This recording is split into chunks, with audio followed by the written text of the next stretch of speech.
ধারার গড় নির্ণয়ের যে সূত্রগুলো ছিল সেই সূত্রগুলো এখানে লিখে দেওয়া আছে, এবং এই সূত্রগুলো আমরা আগের ভিডিওতে বলেছি যে আগের ভিডিওতে এই সূত্রগুলো কিভাবে একটা সূত্র থেকে সবগুলো সূত্র মনে রাখা যায়।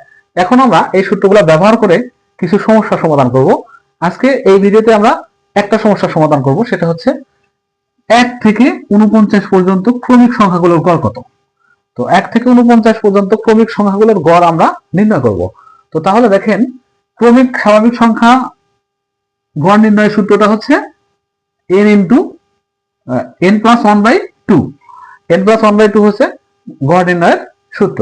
তো তাহলে n হচ্ছে পদের সংখ্যা, কয়টা পদ আছে 1 থেকে 49 পর্যন্ত, তাহলে পদ আছে কয়টা, 49টা।